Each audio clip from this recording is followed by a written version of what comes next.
وأشور ودرب.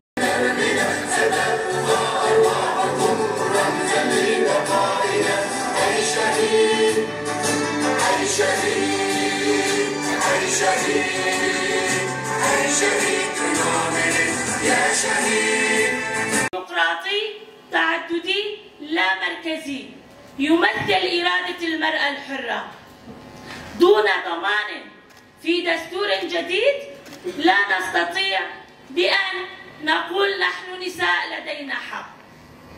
لدينا تجربة أيضا.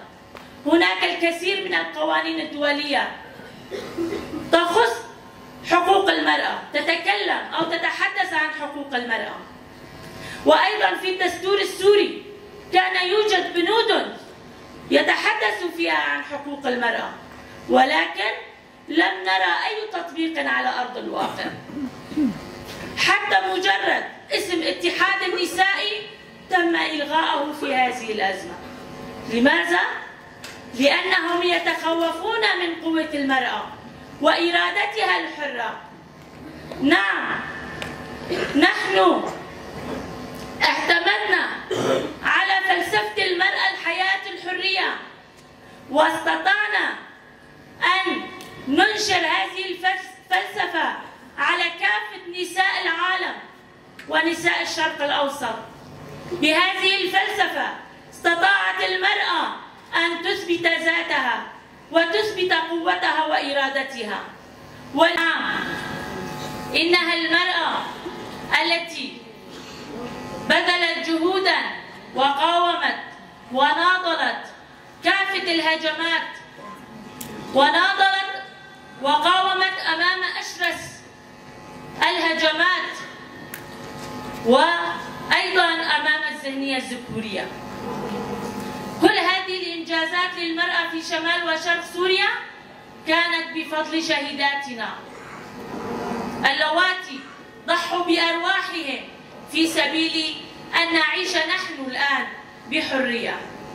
ونحن مجتمعون اليوم أيضا بفضل شهيداتنا. لقد ضحوا الآلاف منهم بأرواحهم، وهناك أمثلة كثيرة. فآرين ميركان بعمليتها الفدائية في كوباني غيرت كل الموازين السياسية على الأرض. وبارين في عفرين التي استشهدت ومورست عليها أيضا انتهاكات وهي مستشهدة، تم تقطيع جثتها إلى قطع لأنهم يخافون من إرادة وقوة المرأة الحرة. بهذه الفلسفة المرأة الحياة الحرية سنخطو خطوات لبناء سوريا جديدة، سوريا تليق لكل السوريين، يكون فيها المرأة والرجل سويا، تسود بسوريا جديدة العدالة والديمقراطية التي هي لون المرأة. لذلك مرة أخرى نرحب بكم، ونتمنى أن نعطي ونتشارك بآرائنا ومقترحاتنا ومداخلاتنا لكي نبني سوريا جديدة، سوريا سوية تليق بالمرأة السورية. دمتم ودامت سوريا ديمقراطية تعددية لا مركزية. المرأة الحياة الحرية. جنجيانا آزادي، جنجيانا آزادي، جنجيانا آزادي.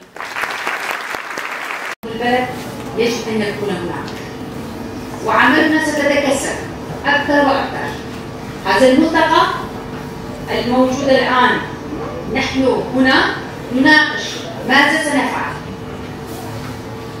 كلنا لنا آراء ومقترحات، وسيتم المخرجات في هذا الملتقى، وهالمخرجات بالطبع ستخدم سوريا. جميلة بشعبها، جميلة بجغرافيتها، جميلة بثقافتها، موزايك الشعوب، حديقة تزدهر بكل ألوانها من الأزهر والورود الجميلة.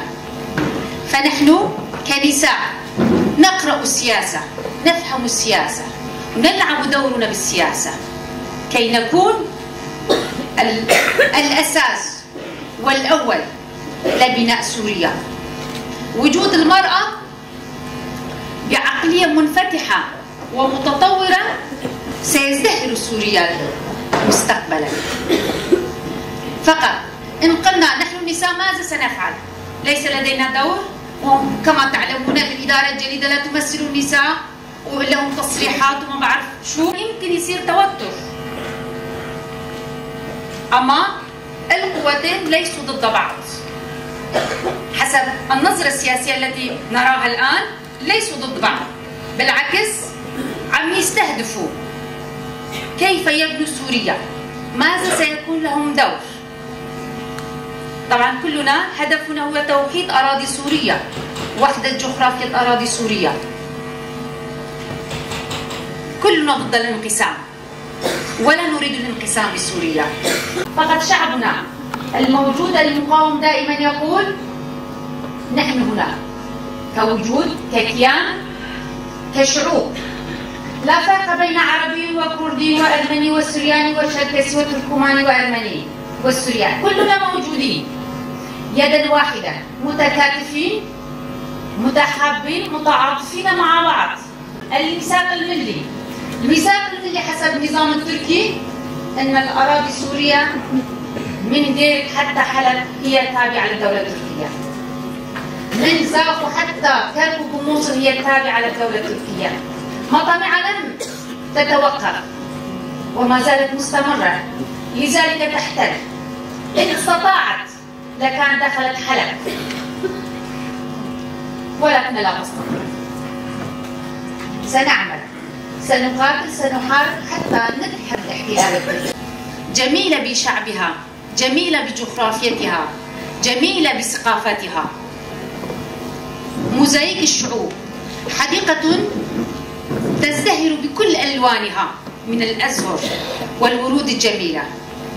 فنحن كنساء نقرأ السياسة، نفهم السياسة، ونلعب دورنا بالسياسة كي نكون الأساس والأول لبناء سوريا. وجود المرأة بعقلية منفتحة ومتطورة سيزدهر سوريا مستقبلا. فقط إن قلنا نحن النساء ماذا سنفعل؟ ليس لدينا دور، وكما تعلمون الإدارة الجديدة لا تمثل النساء ولهم تصريحات وما بعرف شو. طبعا في حالة ذعر، قلق، خوف، توتر بين الشعب، وهذا شيء طبيعي جدا أن نعيش هذه الحالة، لأنه الحكومة الانتقالية الموجودة لم تستقر، الفصائل الموجودة تنهب الشعب، تدمر.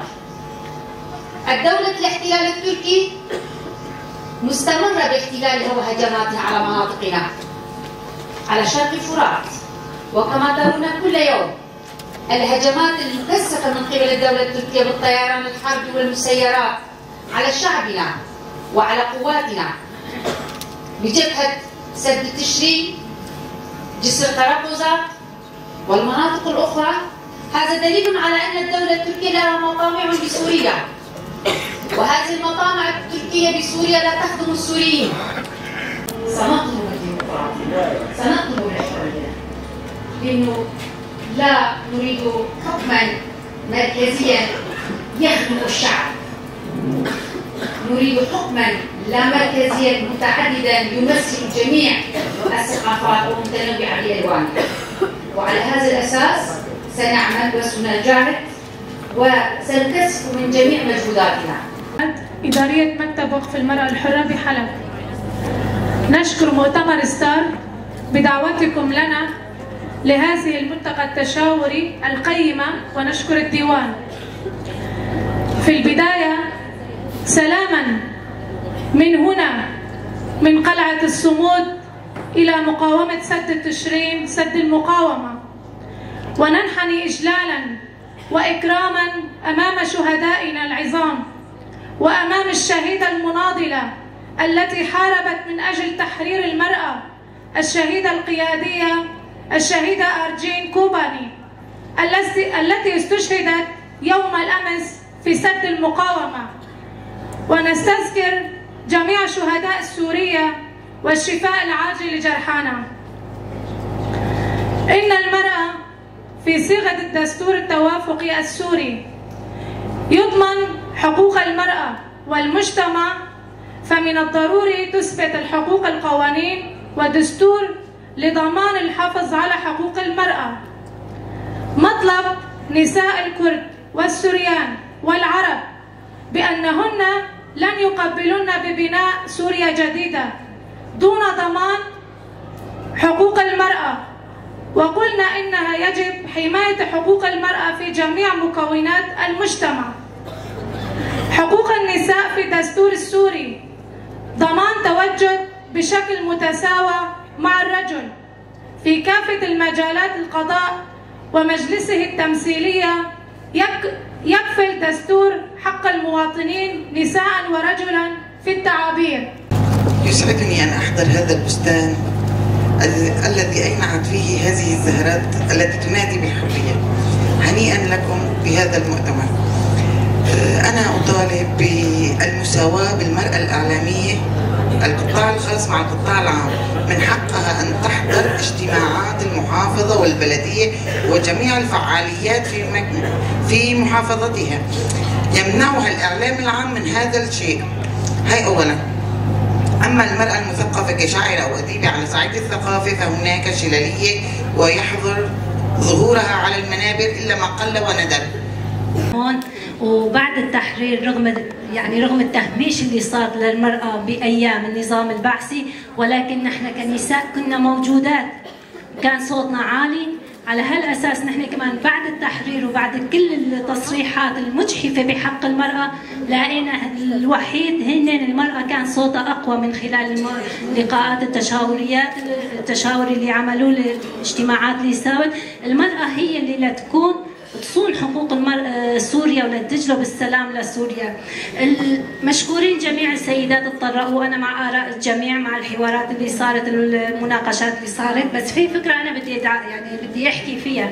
أنا كامرأة سورية للأسف أنا فقدت المواطنة السورية، فقدت الهوية السورية. أنا كامرأة لما كنت أقول كردية كانوا يقولوا لي أنت إرهابية. نحن كسوريات للأسف ما تعرفنا على بعض، فكيف كجمعيات أو كحركات نسوية بدنا نتعرف؟ يمكن الموضوع كان تجربة شمال شرق سوريا كانت مختلفة عن كل تجربة السوريات. على هالأساس نحن فينا نقول إن الوعي الجمعي بالضبط نحن هي على قوتنا بمجتمعيتنا. التنوع اللي كان موجود، الفسيفساء اللي كان موجود بسوريا هو اللي عطى القوة لسوريا، هو اللي خلى سوريا لهلا تقاوم الاحتلالات، تقاوم الجماعات التكفيرية. على هالأساس نحن لازم بأي مشروع سياسي نركز لنقدر نوصل لدولة علمانية. نحن كعلمانيين حابين نوصل لدولة علمانية، بس لازم لما نحن عم نحكي بمناقشة العلمانية في معوقات كثيرة خصوصي بسوريا. المعوقات كمان هي نحن اللي عم نشوفها المزاجية الدينية، المزاجية الدينية اللي حابة توسع حالها بسوريا من خلاله أكثر شيء هي عم تنتشر بسوريا. فينا نقول هذا الشيء كمان كتر مع حضور قوي للإسلام السياسي اللي سيسوا الإسلام. هذا كمان سيسوه مثل ما عم نقول بالجماعات التكفيرية الإرهابية المدعومة من تركيا، ولا هلا نحن كلياتنا شعبنا عم بيعاني من القصف التركي على سد تشرين، ونحن كنساء كلياتنا بننحني إجلالا لهالمقاومة. الشعب اللي عم بيساند قواته ليحمي كهربته وميته. النظام الديمقراطي، النظام الديمقراطي هو نظام نفصل الدين عن الدولة. أنا مثل ما قالت السيدات هون، مو كل سوريا قتلت، ولا سوريا هي أفغانستان. سوريا هي جميلة بفسيفسائها، جميلة بمكوناتها، جميلة بنسائها، بتنوع نسائها، بأفكارها، بإيديولوجيتها، بذهنياتها. على هالأساس نحن شفنا يمكن ما كان حدا مهيأ أو هالشيء أقصوا النساء.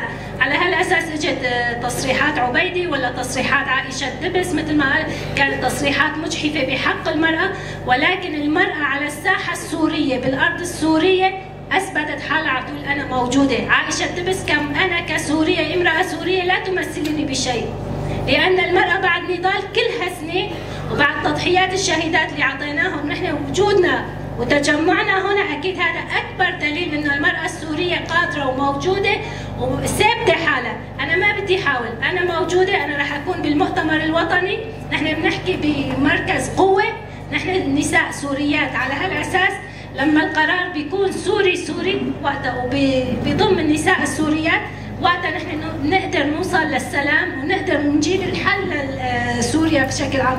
نحن ما لازم نكون موجودات نحن موجودين بس لانه وجد بقوه اكثر بتكاتفنا بوحدتنا باماكن صنع القرار. لهالاساس نحن كمان اكيد لنكون بصياغه دستور سوريا الجديد باناملنا الانثويه بفكرنا النسوي، لنكون موجودين لكل العالم نقول لانه سوريا هي اللي بدها تحررها ولا بدها توصلها للبر الامان. كلياتنا بنحلم بسوريا السلام والامان لتوصل عبر النساء السوريات. وكل الشكر لجميع الحضور والمؤتمر الصار.